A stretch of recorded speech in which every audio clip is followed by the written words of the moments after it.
Wala pa rin. Kagabi pa walang kuryente eh. Kaya eto, binuksan ko lang yung bintana dito para malamig. Kala ko paggising ko meron eh. Ay, po.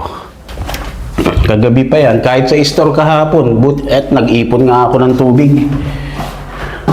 Naubos na rin inipon kong tubig sa banyo. Kala ko meron eh. May tubig pa akong konti. Buti na lang, marami akong tubig na mineral na pang inom. Kape muna tayo mga bossing.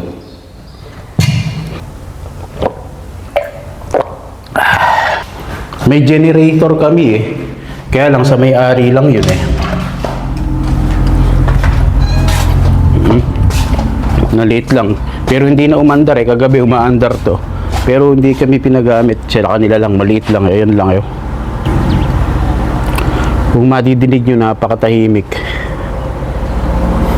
Generator lang ang madidinig nyo. Ay.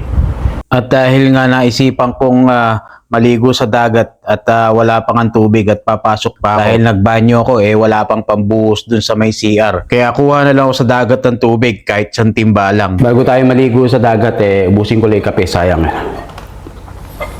Kating-kati pa naman ako Pawis-pawis pa kami kagabi. Ako pala kasi nag-general cleaning kami kagabi. Kalagkit ng katawan ko maliligo ako, wala akong gagamiting tubig. At pagkaubos ko nga po ng kape at nainom lang po ako ng tubig, pupunta na nga po ako sa dagat. Bali, Biyernes Santo to, kumbaga kahapon, nung ako nga po pupunta ng dagat para maligo. Dahil nga po makati sa katawan at wala pa po kasi tubig. Dahil lang nagpapagana nga po sa pump ng tubig dito yung kuryente. Hindi naman po naabot sa bahay. Kaya yun na nga po, mag-iigib na rin po ako ng tubig. Dahil pambuhos ko sa may CR dahil nagtaki ako wala po ang pambuhos, naubos ko po kagabi pa. Hindi ko naman po in-expect na wala pa rin kuryente. First time lang po nangyari dito sa amin to na wala pong kuryente. Meron po sa ibang mga bahay, may mga kanya-kanya pong generator. Pero sa amin po, wala po kasi. Kaya yun nga po, pupunta nga ako dito sa dagat para dito na maligo. Nagdala nga po ako ng sabon tsaka bimpo na panghilod para dito na nga po ako maligo.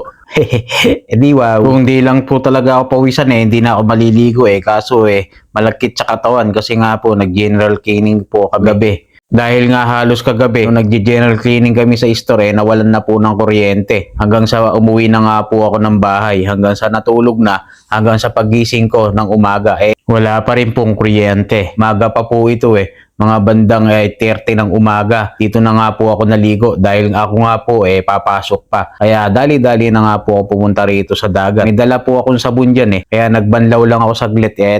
Ayaw nga bumula ng sabon. Ganun pala yun pagka niluglog mo sa dagat yung sabon. Tsaka sa katawan, ikaskas mo. Ayaw bumula. Ang tagal. Kuskus ako ng kuskus ayaw bumula ng sabon. Hindi ko na-expect na hanggang umaga walang kuryente wala naman kami generator.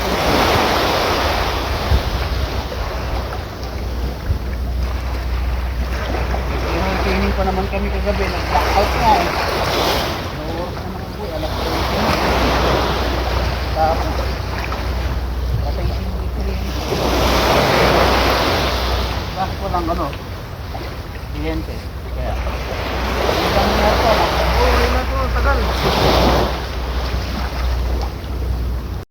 At habang nagkukuskus ako ng katawan dito at naghihilod nakwento ko kay kabayan na empleyado po dito sa may ferry. Naglilinis siya ng mini boat dito sa bandang gilid. Habang ako naman po naligo. Kaya yun nga, kwentuhan muna kami ni kabayan. Akala nga niya wala akong pasok. Sabi ko, meron din akong pasok. Kaya ito, nagmamadali nga ako kakong maligo Kaya nung tinanong ko kung ano ng oras na mag-aalas 9 na raw. Kaya yun, binilisan ko na. Isang hagod muna ng sayaw. Aywa, aywa. Hawak mo ang beat, hawak mo ang gabi.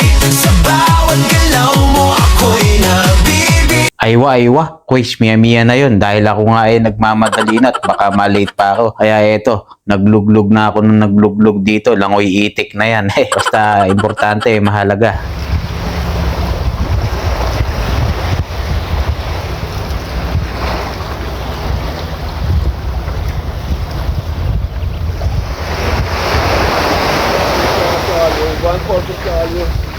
At syempre, bago ako mag-BS at umalis, ito, nagsalok na ako ng isinsang timbang tubig. Dahil yan nga ay pambubuhos ko sa banyo sa pinagtakihan ko.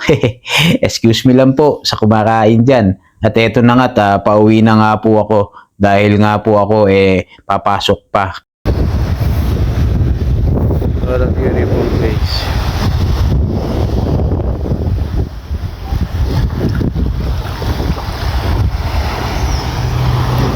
Shoutout ko lang pala itong si Kabayan from Saudi Arabia. Kaya lang Arabic yung name mo, Kabayan. So, ingat lang din dyan, Kabayan. God is good all the time. Alright.